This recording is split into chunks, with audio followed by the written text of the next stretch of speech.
Hålla tiden eftersom vi livestreamar och har gäster som sitter runt om i Sverige och tittar.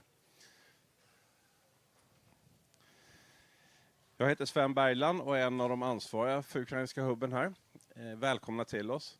Vi har 160 talare från 120 organisationer den här veckan i 50 olika paneler. Ämnen om ukrainska flyktingar här, krigsföring, logistikkedjor. Vi slår ett slag på onsdag kväll, där är det faktiskt dags att komma hit klockan 6. Då har vi EUs ansvar för human rights och även återförande av de ukrainska kidnappade barnen som är här, speciellt för att komma hit. Det vill vi slå ett extra slag för, jag vet att det är 6, men det är ett fantastiskt seminarium. Och så vill jag också säga så här, ni har fått en liten sån här nyckelbricka. Vill ni så finns det swishkort på baksidan. Vi är volontärorganisationer, vi driver det här helt volontärt med donerade medel. Så att jättegärna om ni är med och stöttar oss lite grann. Och med de orden så vill jag lämna över orden till David. Och då byter vi till engelska. We are switching to English. I hope that's okay with everyone. Of course, our panel we don't need to waste our time for in translation. But if there's something you need help putting a question or something like that, and you can just ask me and I can help you translating.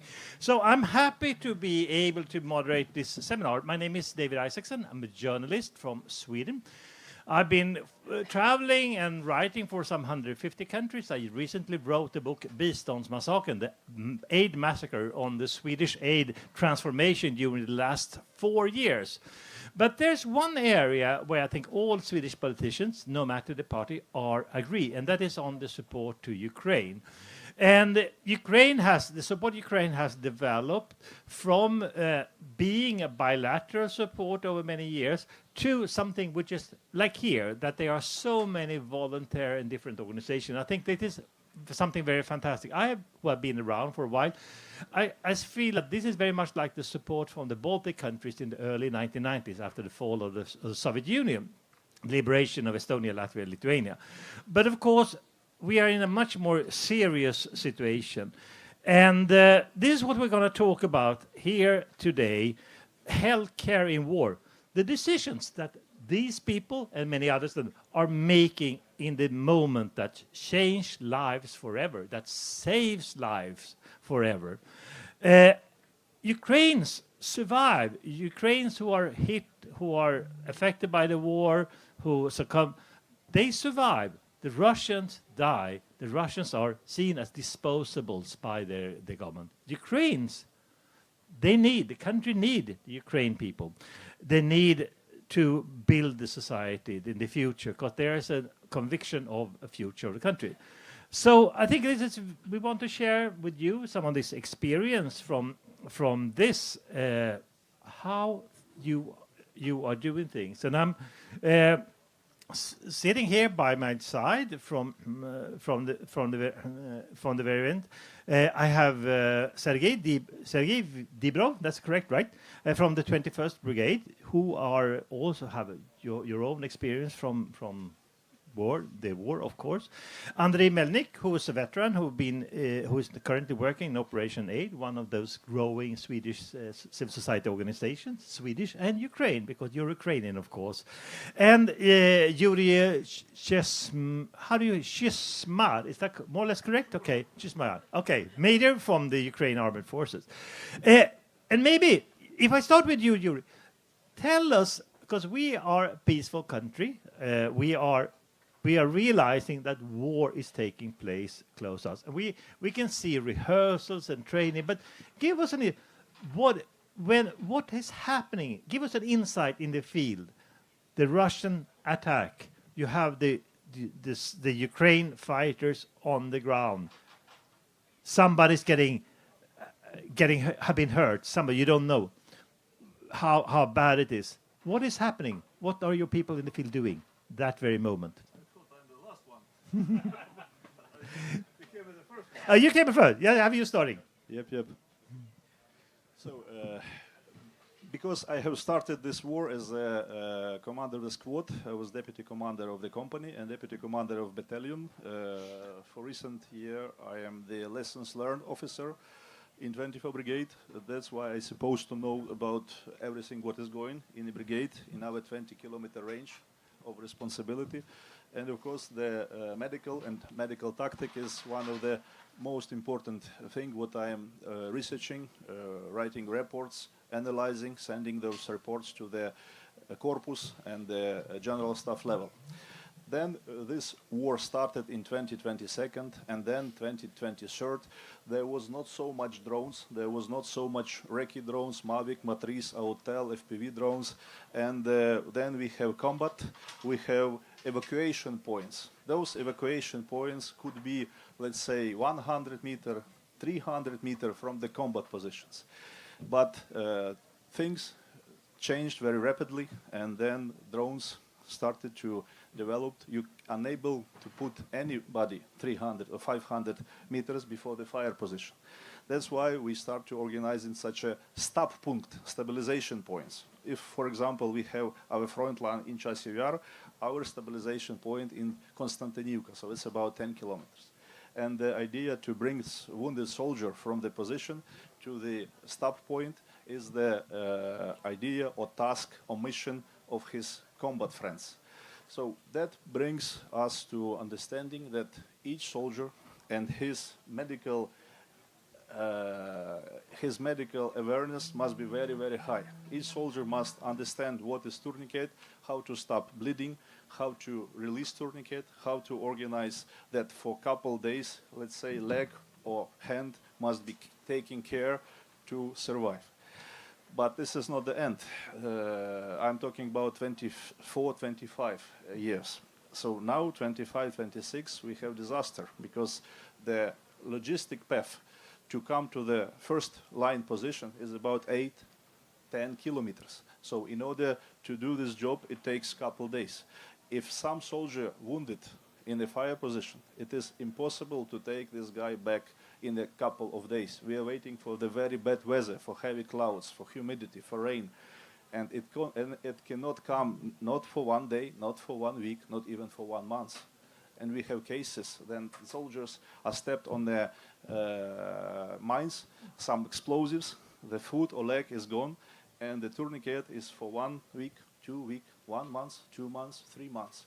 Last time I talked to the soldier who was treating his combat friend leg for 3 months in order to before they could be evacuated. Before it could be evacuated.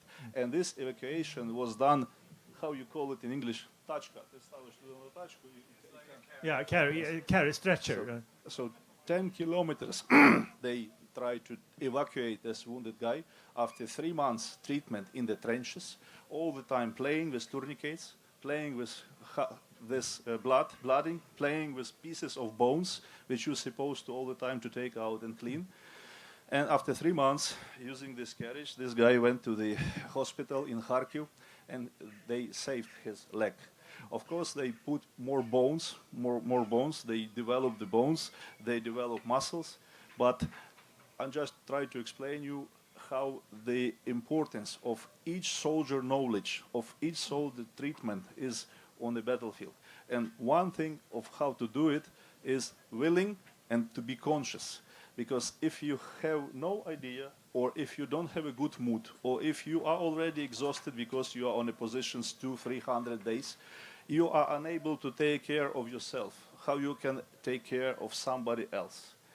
So we came to the unpredictable and unknown situation that all what we learned from the NATO, from German, from US guys, from US Marines about healthcare, treatment, battlefield, medicine, this is already not reality. And the reality... Because the war has changed, the condition has changed so much. Because because the kill zone is very deep.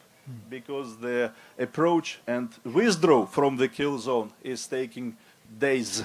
And because to wait for the weather, how to do it, to evacuate somebody, nobody will go to evacuate anybody. Because this will take you 2 or 3 men killed just for 1 man taking or withdraw.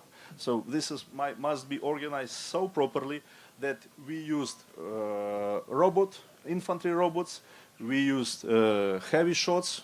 If people are sick, if people have diseases, lung diseases, kind of problems with fear, with everything. So we are throwing them from the drones medicines and they treat themselves. They must make all the preparation for themselves to survive on a position. No medical guy, no kind of professor cannot help them because he cannot approach them. And the group you call combat medics, who is actually not a medic, it's a medical trained person, are they also with the soldiers or are they in this retreat position? That's what I'm telling you. Each soldier, each man must have knowledge So- to do the job on the level of a kind of certificated medical. So you can say Yeah. that actually all soldiers are turned into combat medics in some way. In this. 100%. Yeah. If you cannot help yourself, if you cannot help your comrade, you are unable to survive. And if your friend got a hard wound, no leg, no feet, you must do all the time. And you do not know how long it takes to help him. And you must order the medicines. You must order everything what you need to be dropped by the heavy drone to you to have such a possibility. So you must fight, you must absorb, you must put to your commander of the company X, Y, the fire positions of the logistic paths of how Russians are moving, assaulting approaches. In the same time, you must feel yourself good. You must have enough water, but because we have only 500 grams water per day on the positions, and you in the same time must heal your friend, your comrade, your wounded soldier. And that must be done like a piano playing. You must be all the time in such a constructive mood to survive. Because if you are not having mood to survive, you cannot help anybody. So if I ask you, Sergei, how do you manage to do this then? You are also have this the full combat experience. It seemed for us who have never been in war, this seemed like an impossible mission actually. But how do you create this motivation and this caring for your friends who are there? Hello, everybody. First of all, I want to mark a dramatical change, which give results in the new situation with medicine of the battlefield. The first changement is a changement of amount of soldiers on the battlefield. Before this war, the main operation unit was a squad. A squad was approximately 30 persons with battle medic inside, one guy inside. All these guys was operation together, and that's why this battle medic was able to help anyone, to anyone in this team. For now, the primary team is 2 or maybe 3 or maybe 4 guys. And that's why this position is in half of kilometers, in kilometers from other. There is several timings. A golden minute. 1 minute after the wound, you have to stop bleeding, to put the tourniquet, to give the first help. If it fails, it's very, very bad situation. And that's why everyone has to be ready to care himself and his friend. And if 2 guys in the position, everyone has to be able to help. So everyone has to be a battle medic. Everyone has to be trained. Everyone has to be equipped by the backpack with full range of drugs, of medical equipment to do it in this position. It's so we have to train 10 times more guys to be a battle medic. It's a very strong situation for us, very, very important. Principally, the key difference between Ukrainian and Soviet army. There was a speech from Russian officer. When we brought a truck with the soldiers to the front line, Ukrainians brought a truck with drones. And on the next day, both trucks will be empty. Ukrainians army care about every soldier. Not because Russian is bigger, there are more Russians than Ukrainians, not. Every Ukrainian soldiers, every Ukrainian life is a value for us, but not for Russians. That's why we have to care about it. The second timing is golden hour. It's the time for evacuation to give the aid from professional medicines. For now, in our brigade, this golden hour is approximately up to a week. In our Before brigade. you can get evacuated. Yes, yes. I understand that our brigade is a good brigade in this case because several days, and now we have to solve the task how to evacuate through the kill zone. There are 3 general ways to evacuation: motorcycle, quadricycles, first one, the land drones, second one, and armored vehicles. Armored vehicles is the best way because it's a possibility to be a medics inside this vehicle near the soldiers wounded and to give a quick and professional help.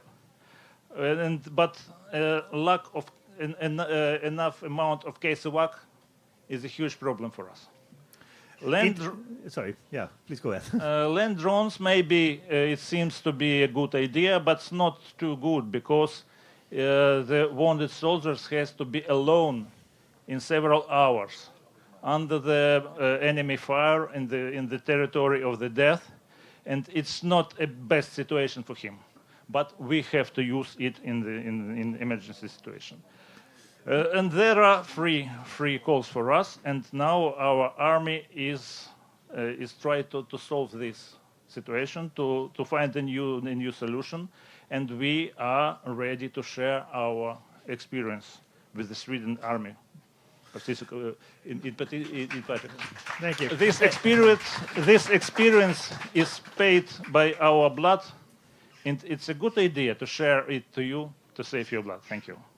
I think we're going to go back to that also. I think that's the crucial thing. We can really learn from you. Just before we get to Andrei, his experience, I just wonder about the Russians. You mentioned the Russians, how they are. But are they evacuating any people at all? What we see in the news, what we heard, that they are just by bus, just leaving people. They don't care about their citizen. Is it still so that they have no evacuation at all? According to our experience, according to results of my conversation with Russian prisoners of war, the main Russian tactics for now is infiltration tactics. There are a huge amount of a very small group, 1, 2, 3, up to 4 per person, who infiltrate to Ukrainian territory through the death zone for 20, 25, 30 kilometers. It's totally impossible to evacuate anyone from this position in the case of emergency. So that's why it's a death sentence for them. Yes. That's why for now the rate wounded and killed in the Russian army is approximately 1 to 1. And in Ukraine, how much? How is it? In our brigade, for now, it's approximately 1 to 5 to 6 wounded per 1 killed. So that means that 5 Ukrainians more survive, 5 to 6 more than Ukraine. Yes, we can save 5 soldiers, and we will, sad but true, we will lost one of them. Thank you, Andrei. You are currently working with Operation Aid, but you're also a veteran yourselves. Tell us what your experience. We're starting with that for war, and what happens when you come home. You survive, but once people are coming back home, all the mental scars are there. There are so many people who have been hurt. You have legs, arm, and you can often, when you're traveling in Ukraine, you often meet Ukrainians who have been in combat, who have lost a leg, but that they are, still fighting. But your own experience in all of this. I want to say hello, ladies and gentlemen. I currently work at Operation 8 as a translator and IT media specialist, so I can help Ukrainian and Swedish team communicate each other. I'd like to share my personal experience, what I have been through. So maybe my personal story will help somebody, and I'll be happy to help it. If that helps at least one person, that already be perfect. So when I got wounded between 2 fire positions in a tree line, I was able to patch up myself, and I got dragged back to the nearest position by another guy who I met only a week before, and we made an agreement with him. So if anything happens to him, he drags me, I drag him out. and vice versa. He drags me out if anything happens to So me. really camaraderie. I mean, you are really caring for each other. Yeah, we're covering each other's back, and that's how I was able to survive. So the work was done so brilliantly at so many levels. He was able to drag me back to the position. He threw me on his back like a backpack, and just carried me to the nearest position. Even we were under constant fire, and I consider myself lucky because I was wounded in 2024. Which was 2 years back, and I was able to get evacuated the same day, maybe 8-9 hours after I got wounded, and I was carried onto an armored personnel vehicle.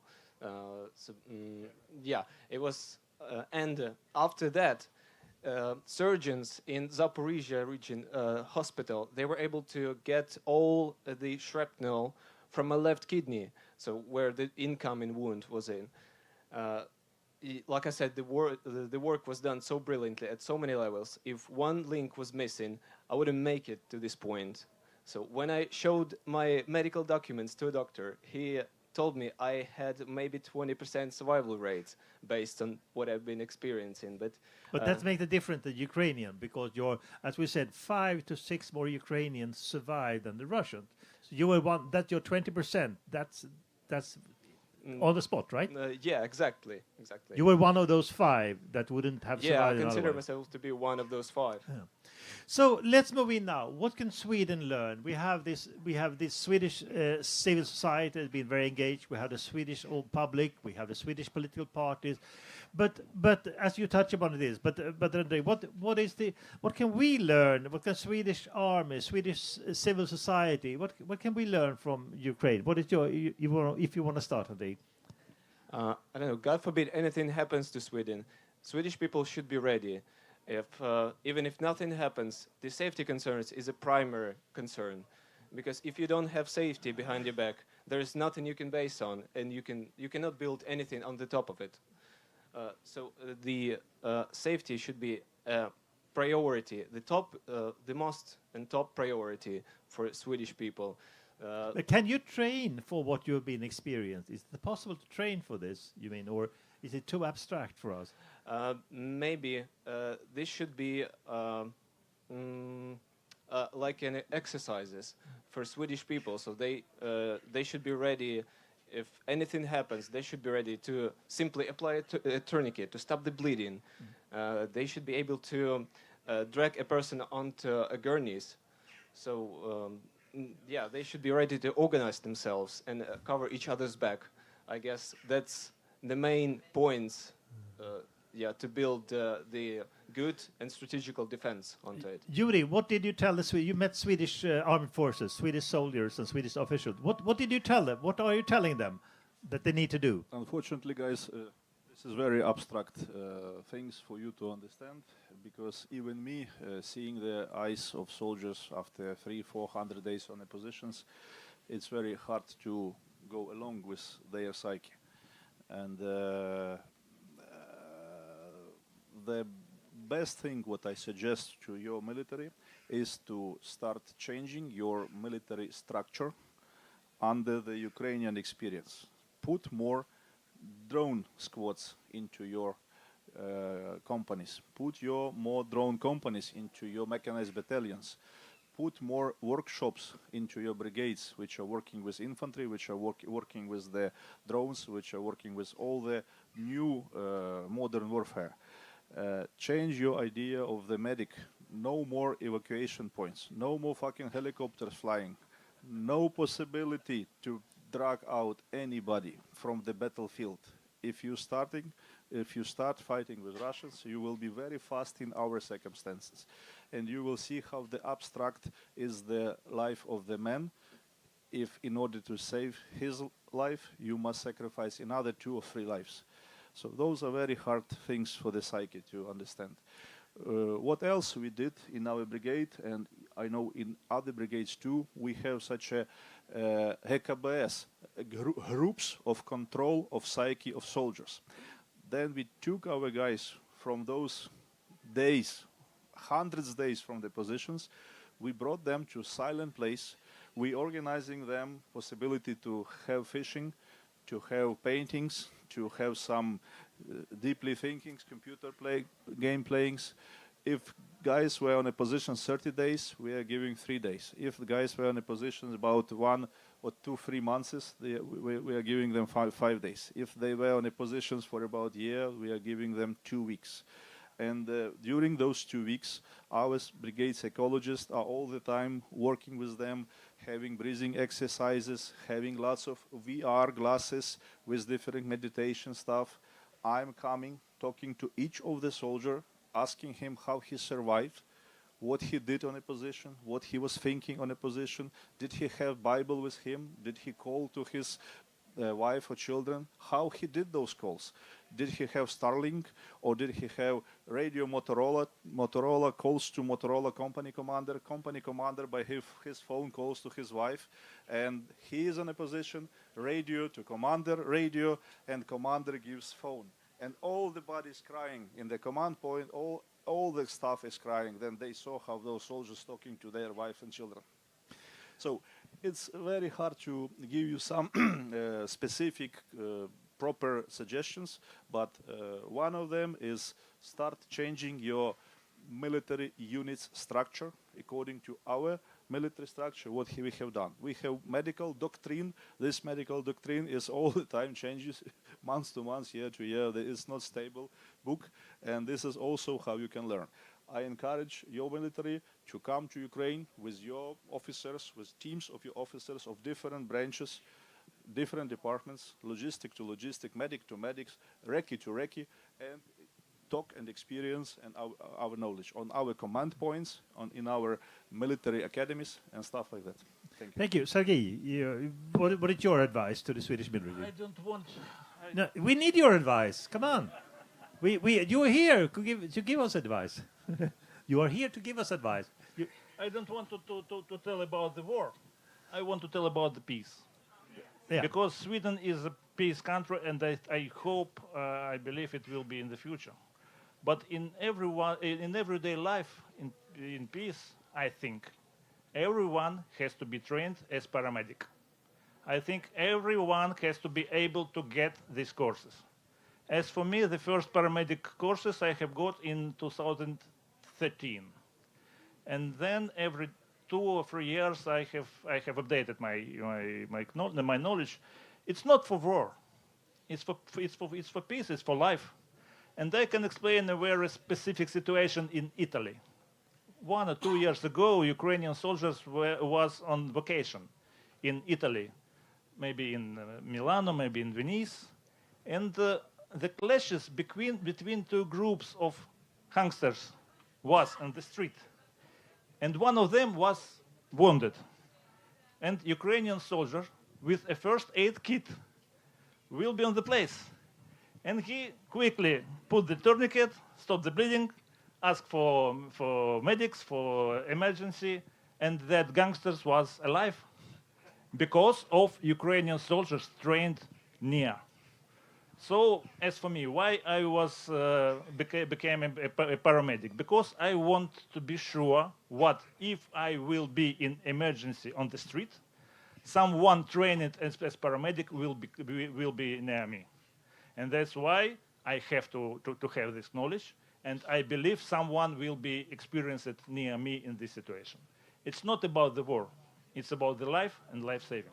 I think the best way to prepare to any situation is to share this knowledge, to share the amount of person who is ready to help to himself and to another. I think it's best. So thank you so much. And I think you're very right in this, because if I look for myself, when I traveled to Ukraine once, people said, you need to have a medical pack, you need to have a tourniquet. And I realized I didn't even know how to use it. And I've been traveling in a number of countries. So I think I'm speaking for a lot of Swedes who are we see this something very abstract and something different from us. But moving ahead, as you said, I think it's talking about future and the peace. And as we mentioned earlier, like the mental scars, they are there. And I think, Yuri, you mentioned how you take the soldiers out for retreat, for fishing. But in the long drive, and Andrei, your own rehabilitation as a veteran, what is it like when you're coming home to your family? Because it is a different thing. When you're at the front, you have one reality. If I'm in Kiev, I go around Kreshashlik, I see all the shops and the restaurant, and I know some Ukraine friends are saying, yes, we fight for other Ukrainians to be able to go to cafes and bars and live ordinary life. But still, it is a shock. It's a difference when you're coming back home. So, Andrei, can you tell us, what's it like to be coming back home as a veteran, and how did you accommodate again? You know, I would say it's a long path to go, because if you see every day your friends, your brothers in arms get wounded and dying, you have those kind of wounds that would never heal, and these memories will always stay with you. You just need to accept it and live on, live your ordinary life, but you'll have to remember those who helped you and those who you were fighting for. I was going through rehabilitation, and I'm still going through it because I'm still going to have a major operation to go within few months.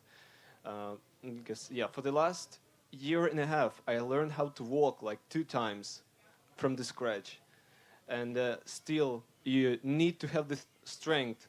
You need to have the ability to continue and keep going despite all odds. So it is a positive story in the end, but still the mental scars are still there for so many people who have been, I mean, you've seen horrible experience, you've seen colleagues and friends now dying. I think in nowadays, considering that we live in a digital era, those kind of wars like Ukraine-Russia war, we have the most documented war in history. So even 100 years after, people can see, people can experience what Ukrainians are being through.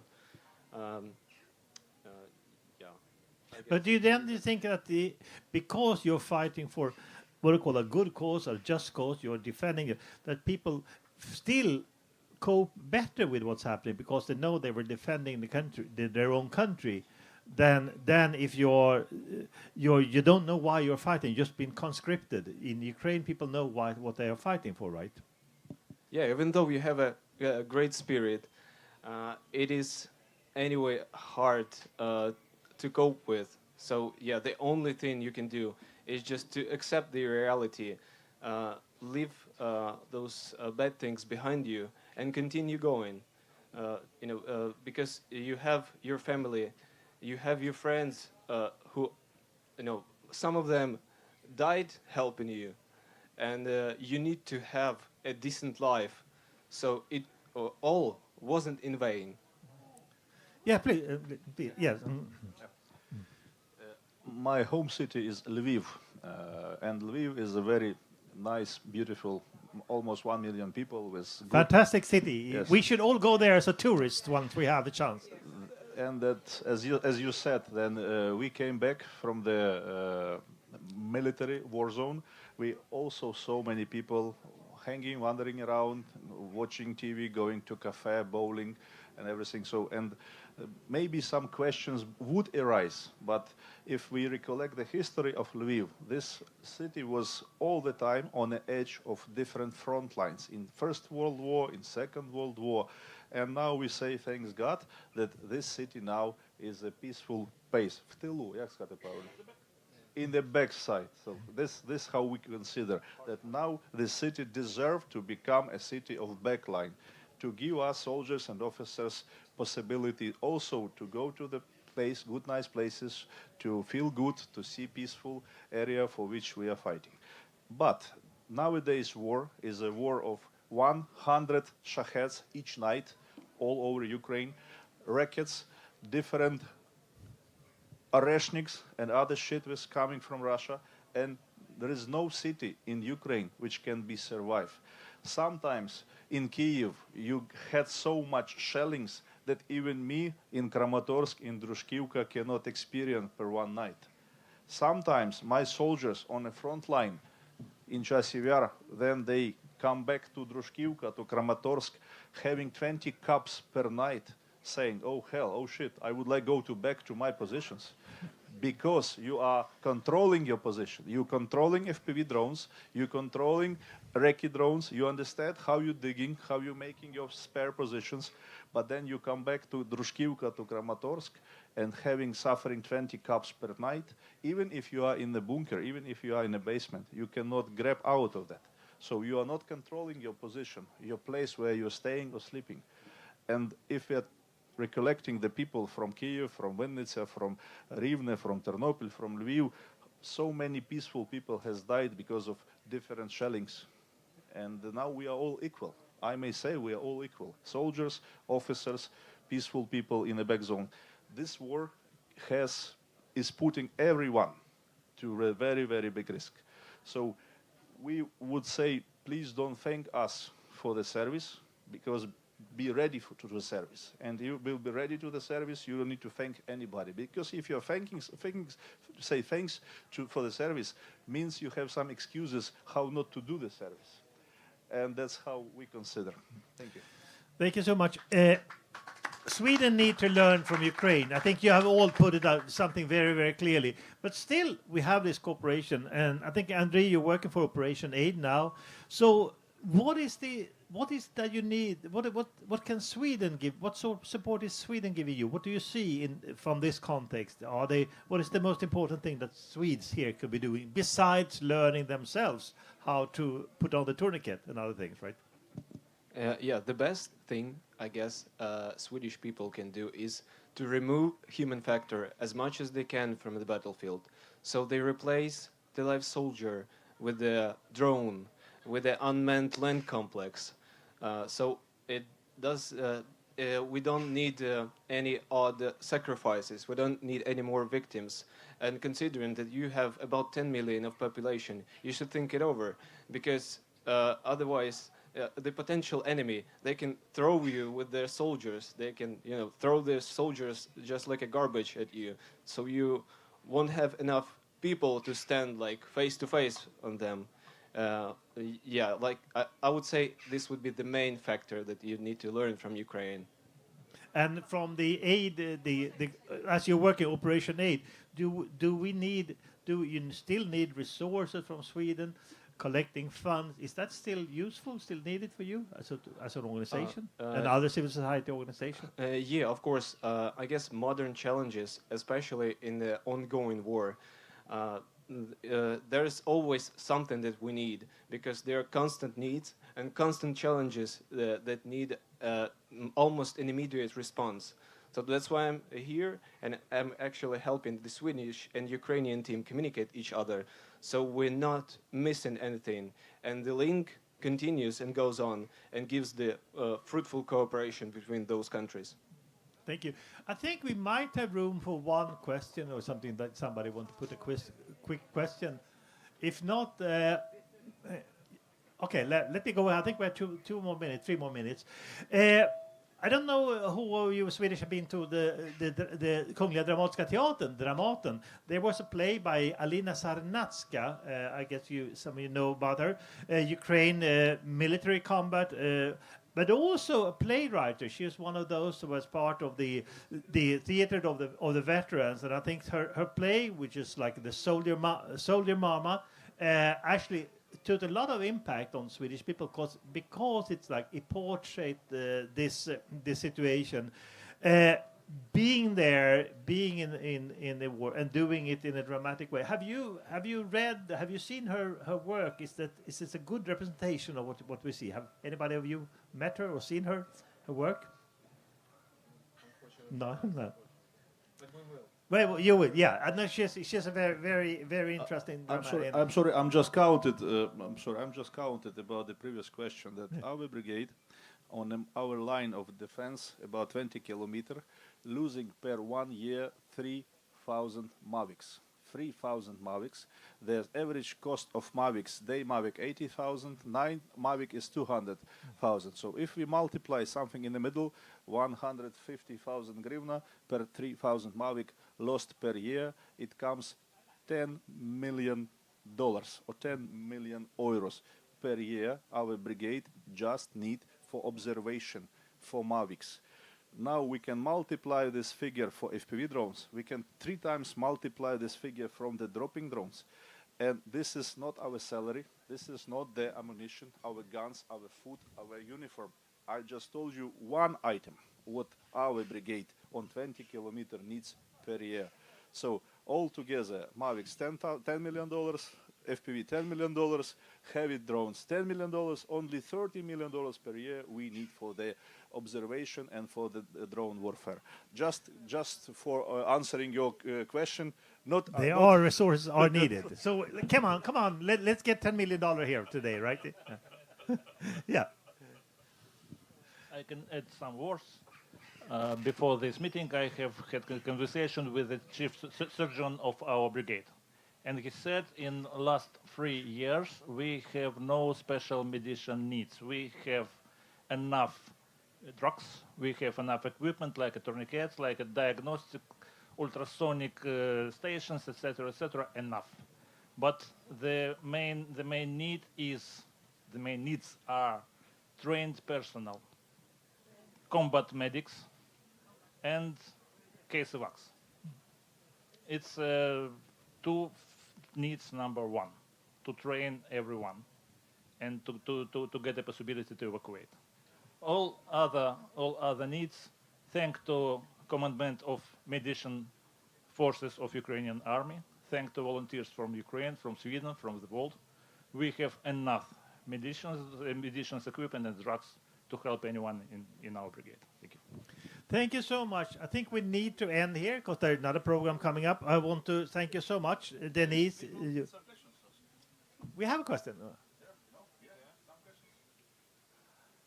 No, okay. I think we are. Let's see, Christina or Sven is here, but I think we need to stop for next program. I want to thank you so much for sharing this experience. You will be here. Andrei, you'll be by the ambulance there, and I saw there was one Swede had a small accident there, and she got help from a Ukraine medic. So this is maybe you have something that you hit with your bicycle, something like that. Then you have the super pros here that can handle everything. Once again, thank you so much for sharing this very important experience with us here in Sweden, and promise all of us to go home and let's try with our tourniquets that we can make sure we can help somebody in a traffic accident or in the city of Milan, or if we go to beautiful Lviv, and then we can be ready. Thank you so much.